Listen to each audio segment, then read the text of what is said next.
Welcome to Antwerp. Antwerp was known as a Gallo-Roman settlement and was first mentioned in the 4th century AD. The origins of the name Antwerp were not Latin, however. The name comes from an expression aan der werpe, which is Dutch for at the throw. It refers to the fact that the Scheldt River on which the city is built has a habit of silting up. The city has endured most of the travails you see by all cities in this part of Europe, starting with the river silting up in the 16th century and moving forward through the destructive occupation by German forces during World War I and significant damage during World War II at the end of the war. The residents here have rebuilt, sometimes repairing and other times replacing damaged and decrepit buildings. This is a lively city. Construction is going on all over the downtown area. It's also respectful of its past. Today, this is a vibrant, welcoming, and go-ahead kind of place. Let's take a look.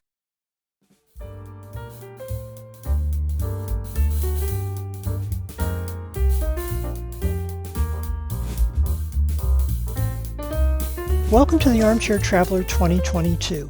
I travel, observe, talk, read, and write. My blog will give you city walks, deep dives, and practical information and tips for the solo traveler and everyone.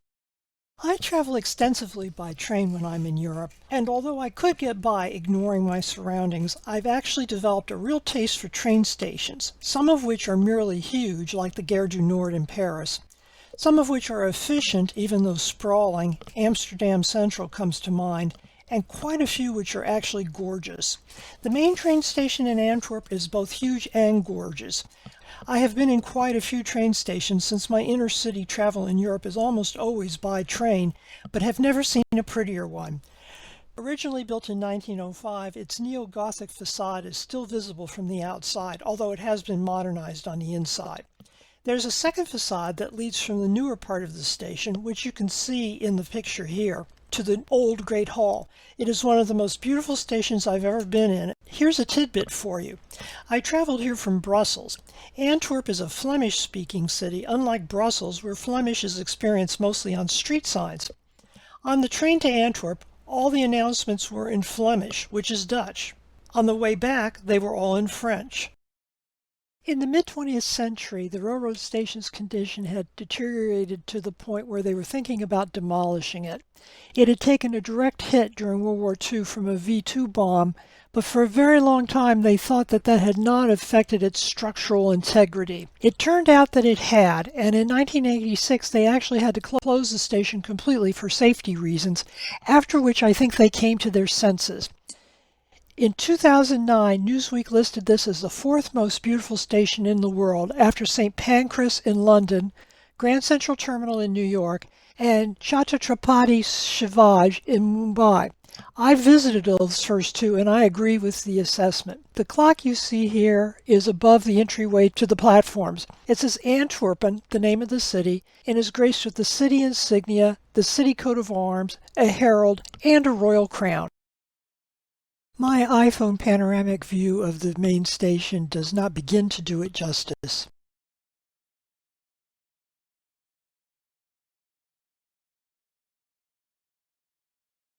Construction is going on everywhere in the city, so I stopped to gawk, as did quite a few other people. This street is the main drag into town from the train station.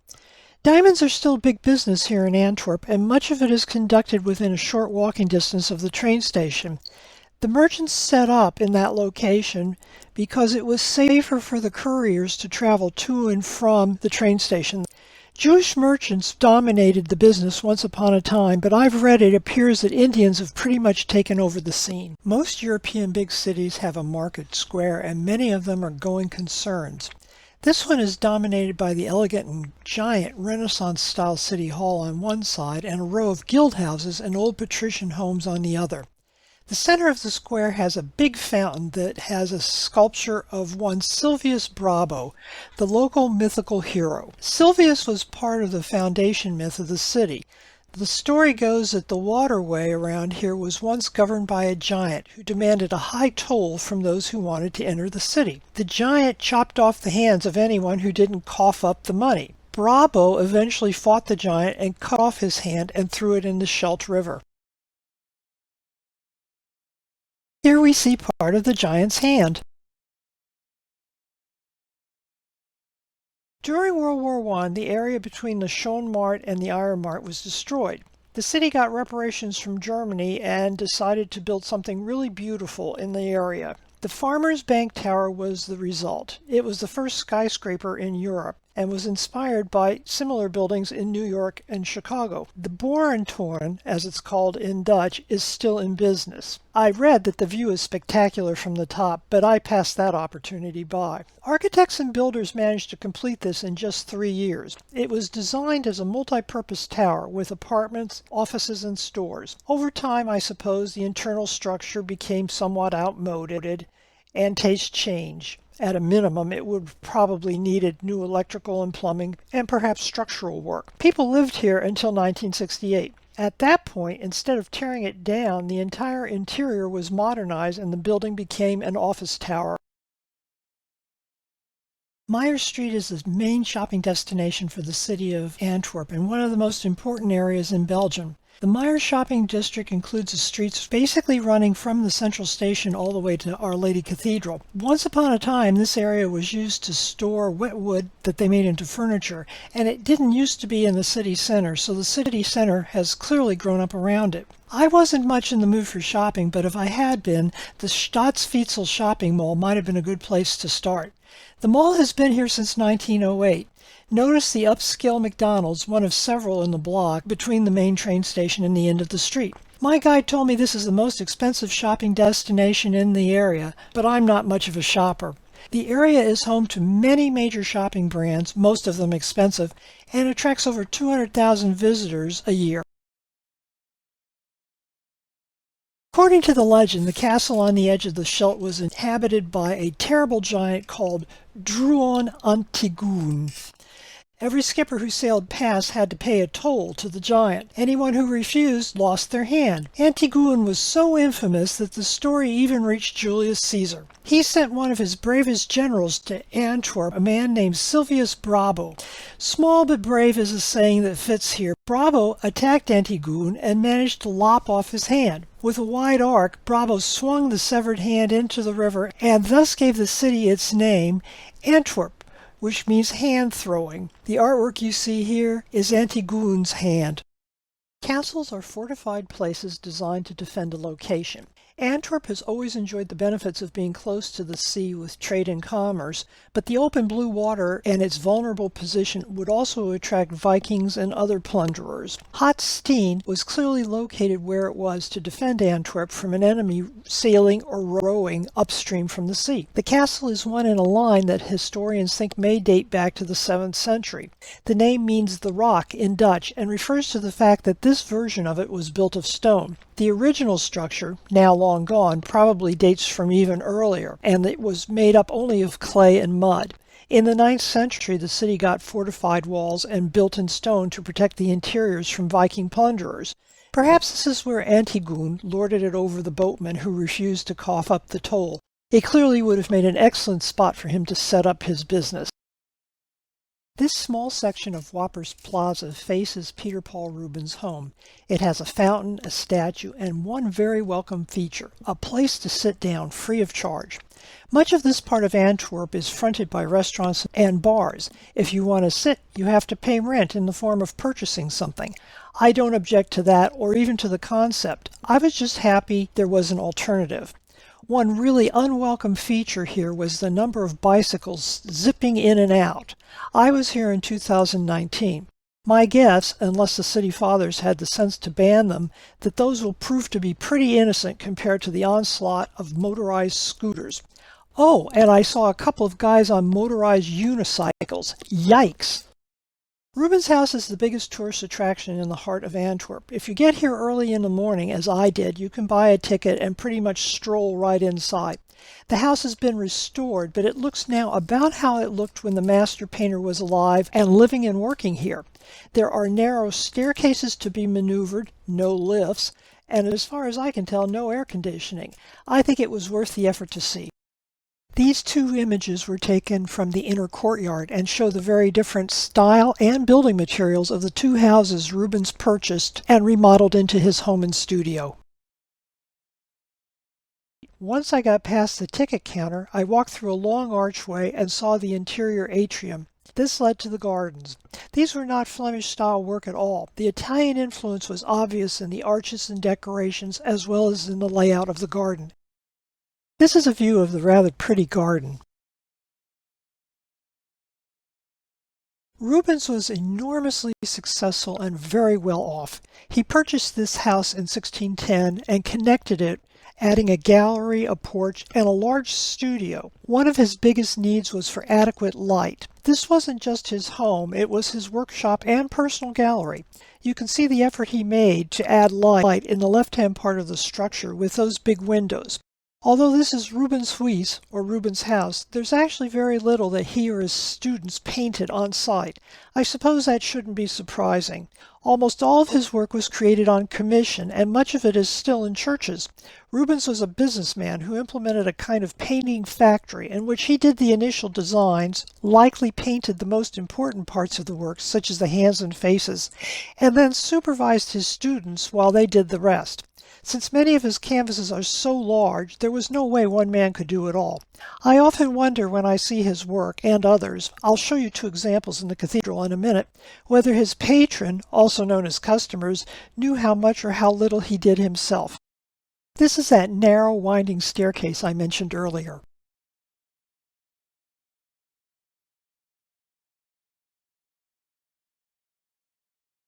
These are some of the windows we saw in the photo taken from the garden. This house was huge by contemporary standards, and he added his own studio, complete with these windows to let in what little natural light was available.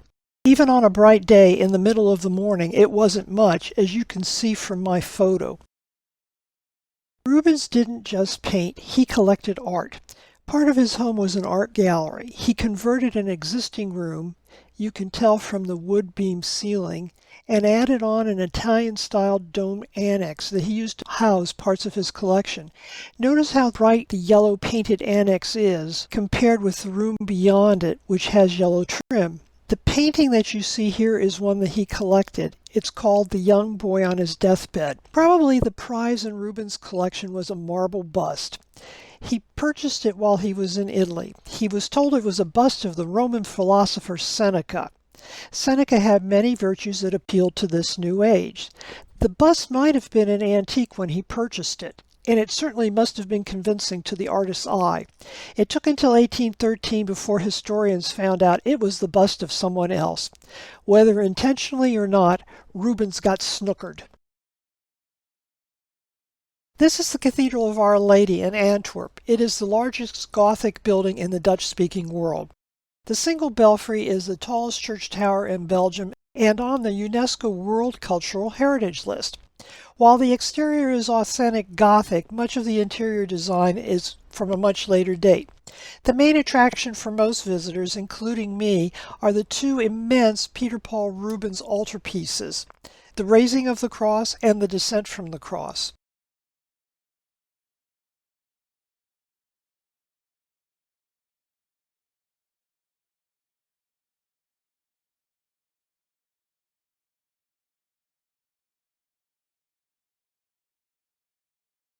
Here we see Paul Rubens in front of Our Lady Cathedral.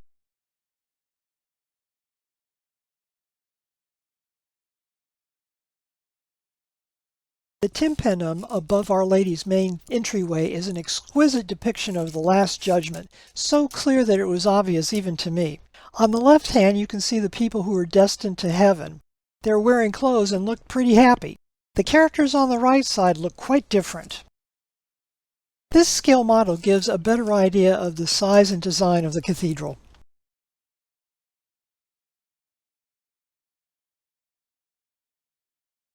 The cathedral has retained some of its original fittings, but also has many replacements. For example, all of the original glass was destroyed in 1566. These three stained glass windows date from 1878, but they're neo-Gothic in design and could fool anyone who wasn't an expert, including me. The inside of the cathedral is packed with art, including those Rubens triptychs, which we'll see next, but there are modern pieces as well. This paint-on-bronze piece from 2018 is called Diasporalia by Belgian sculptor Koen Theus. The hallmark of good art is it makes you feel something besides indifference. This piece made me feel very sad. The raising of the cross was the first important religious commission Rubens received after he came back from 8 years of living in Italy. He painted it in about 1610 on commission for the high altar of St. Walburgis Church, which was later demolished. At the time, Rubens was about the age of the crucified Christ. With this sensational painting, Rubens introduced the Baroque into northern art. It is enormous. It's 15 feet high. Despite its size, like so much other art in Flanders, Napoleon managed to have part of it hauled away to Paris, where it was on display at the Louvre. It was returned after he was defeated at Waterloo and has not strayed from the cathedral since. This triptych is Rubens' depiction of the descent from the cross. It was commissioned for the cathedral by the Confraternity of Arquebusiers. Although painted in 3 distinct sections, it shows 3 episodes in Christ's life, not a timeline or story. The left panel shows a very pregnant Mary dressed in 17th century clothing. The right panel shows the priest, Simeon, holding the baby shortly after his birth. The central panel shows Christ's supporters lowering his body from the cross. I trudged around and around looking for a place to eat, but all I saw near the cathedral appeared to be tourist clip joints. My husband and I have said for decades, when in doubt, go Chinese, but the past 2 trips have disabused me of that notion. Even Chinese food can be bad. Thai is now the way to go when it's available. I tripped over this place. There were no customers, either Occidental or Oriental. I decided I would give it a try anyway. It was still early in the day. The owner was on site and had plenty of time to chat. I mentioned I was a little surprised to find him in this location, surrounded as he was by a bunch of heart attack-inducing freak joints. He laughed and told me he'd only been open for six weeks. I wrote his very first review on Google and gave him 4 stars. I was probably being a little unfair, but I gigged him mentally because the pad thai seemed a little greasy to me. However, pad thai is usually a little greasy. I checked back and noted that his average rating is now 4.5 stars, so I don't think I hurt him any. I walked out of there well-fed, fortified for the trip back to Brussels, and ready to pack out. Thanks for joining me today. If you found this video interesting or helpful, please give it a like, share, and subscribe to my channel. It's free to you, but it will help the channel grow. Travel sites and history can be word-heavy, especially background information, so some of my video blogs have companion pieces with more for you. There are also pieces which don't make it into video format at all. You can check them out on my WordPress blog site. The address is armchairtraveler2022.wordpress.com. If you'd like to keep up when I post new blogs or video blogs, or are interested in tweet-sized posts, follow me on Twitter. My handle there is @armchair2022. I will tweet updates for new posts, and when I begin traveling again, will take you along in short form on Twitter.